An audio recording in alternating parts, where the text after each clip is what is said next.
Hey there, so I just want to make a quick video about kind of a long-term project that I've been working on. This is my custom arcade cabinet. I built this myself. Took me about 2 months before everything was all said and done.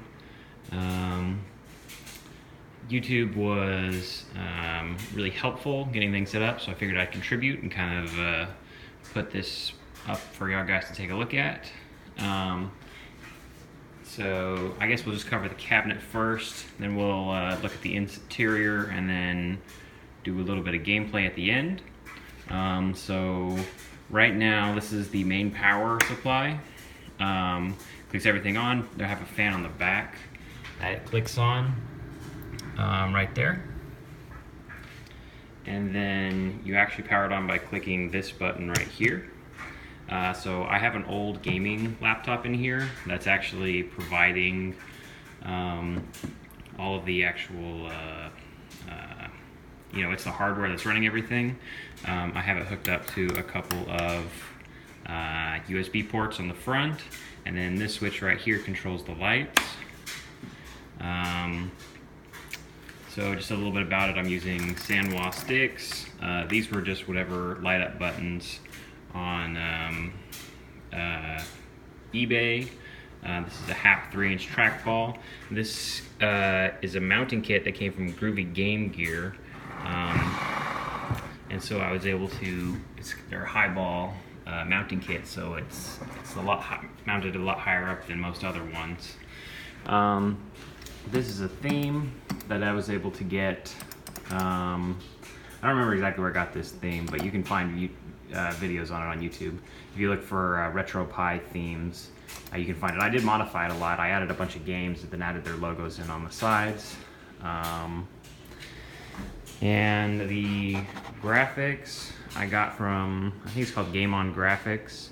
I'll try to put a link to the description of the forum where I pulled the, this is a Robotron like recreation that this guy made for his arcade cabinet. And then this is just a Missile Command art that I modified with GIMP.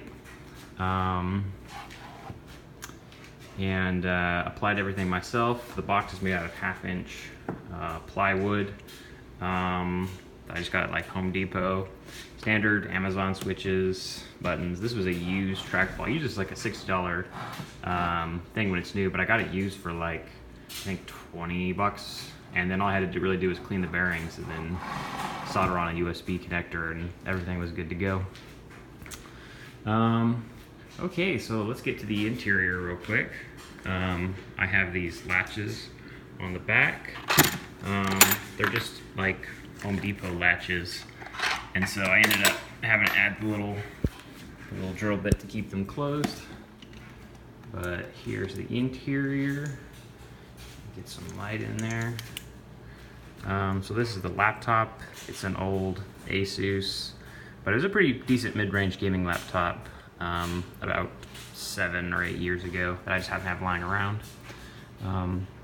All the buttons, you can see them glowing. I added on these extra LED buttons. Everything's running to an iPac 2. I actually would not recommend the iPac 2. Getting it configured with the, so I used to be running this on the Raspberry Pi that we have right here. But just getting this configured was a nightmare. So I honestly would not recommend the iPac 2. The reason I got it is because I thought I was going to, for the trackball, I thought I was going to have to hook the trackball up to it, but I ended up just hooking that via USB to the laptop itself. Over here, we have an HDMI cord that you just plug into one on the outside. We have our standard power connector, and then we just have a power strip right here, and then that's the laptop power cord right there. And yeah, I soldered buttons, or I soldered this switch right here onto the switch for the laptop. So that's how you click it on. When you want to click it off, you push your start button, go down to quit, and then you can just shut down your system. But I won't do that right now. let's see here. I have a bunch of different controllers and stuff for it.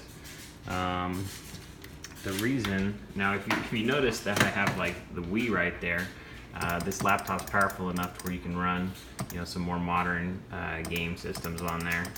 And then it runs N64 flawlessly. So first off, let me show you a little bit of the software. Let's go into Arcade Classics, and then so this is kind of what the theme does. It has a video, it has sound, obviously. We'll go ahead and boot into 1943. These sides are from the Bezel project. There's an ETA Prime video. You can check out how to do that on his channel.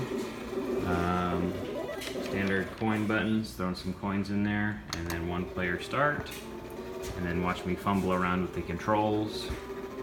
I also have it's kind of hard to see, but I have a CRT shader on there. So the screen looks a little curved. And it has like scan lines, fake scan lines drawn in. Looks really good. This is one of my favorite bezels in the Bezel project. And as you can see, this one's customized for this game. It just depends on which game you're playing. It customizes, not all the ROMs, but it has most of them. To get out of here, you're gonna push your start and your hotkey button. Have to use 2 hands to do that. Oh, while we're here, let's talk about the trackball. So the emulator that all these are using is Advanced MAME, or no, excuse me, it's using MAME 2003. For the trackball, I couldn't get any of the MAME emulators to work. So here, these are ROMs that I added in, by the way. That you'll notice the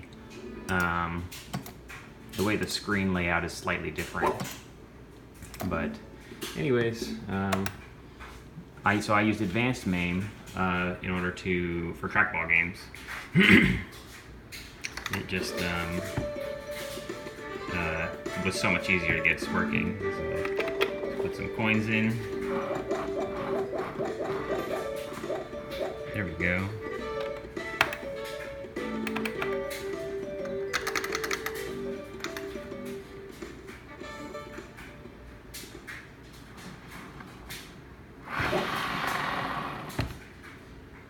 There we go.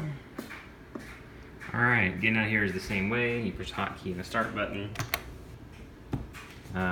Then you have to use this control to go down to exit. If you're wondering how to do that, you just gotta read up on Advanced MAME. You can tie the individual controls to the UI controls. And then you can run things like that. So if you're curious about these more modern systems that I have, you're not going to get them running on a Raspberry Pi like this guy, which is why I pulled it out and ended up using my old gaming laptop. I also custom added in the picture on the background and the logo. So if you're, I just dug through the theme pack that I received and added those in manually. But so I have a generic PlayStation controller here. You just plug it into the front, and then let's see here. Let's play a GameCube game. So I also added in a button on the back, or like a switch on the back. Kind of hard to see, but it's this one right here. When I click it, it actually turns the power to the iPack off. So now I can no longer use these controls. And that's because I just want to use a controller on the front. So now, using this controller, I can navigate the menu and pick whatever one I want. Let's get Double Dash going.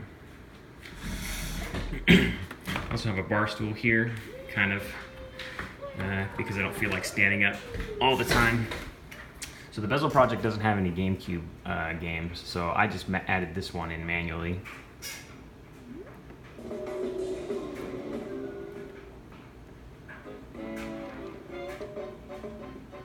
Come on.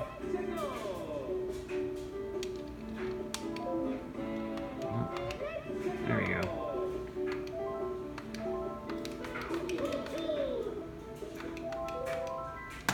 Now this is going to be pretty much impossible for me to play one-handed, but I will try. As you see, GameCube games run pretty well.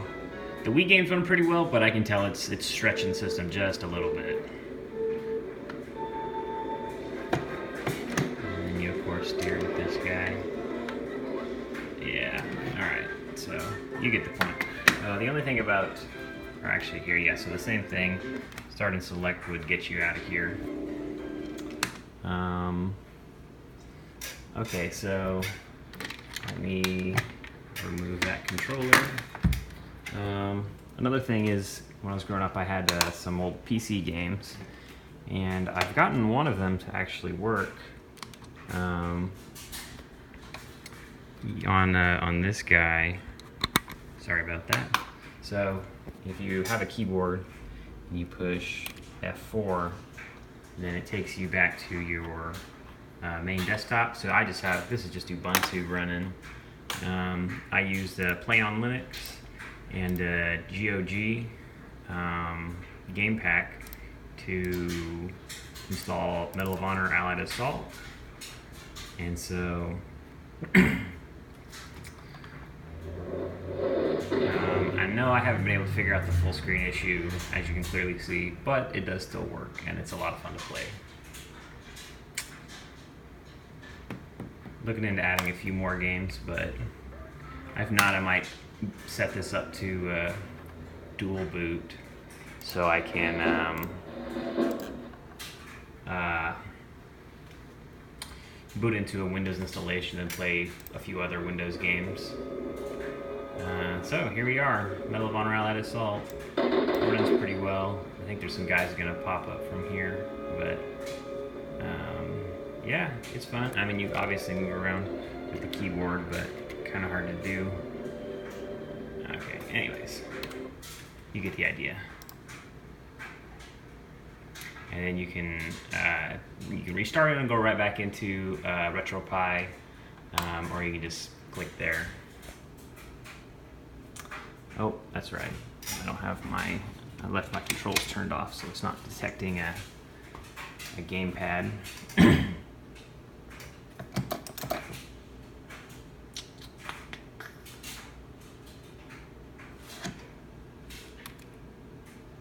Let's try it again.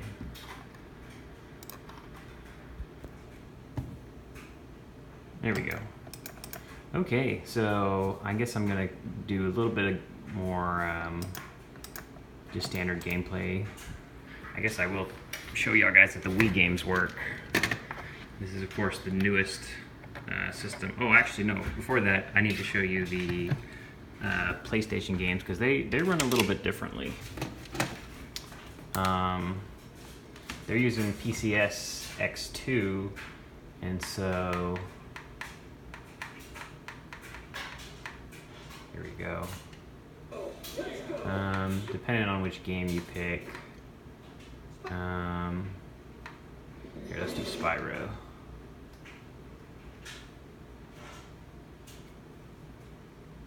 And so if you notice, this just booted up in a little window here. I haven't found a way to fix that, but I don't really mind because I have the trackball here, which acts as a mouse. So all I really do is I navigate over here and I just double click it. So this is my left mouse, this is my right mouse button. So I would just double click and then it makes it full screen. And then to get out of the game, it's just the reverse. Double click to window it again and then close out of it, and then you gotta close out of this guy too. Alright. Sorry for my camera work. I know it's not the best. Trying to control this thing one-handed and film with the other hand. I have one PSP game on there, but you can put other ones as well. Okay, so thank y'all for watching. I might have a few other videos here, not specifically on this cabinet, maybe like little problems here and there that I had to fix with this thing. Right now the only real known issues is that the Sega CD emulator just does not want to work, so I'm probably just gonna have to remove that one. But otherwise, everything's working.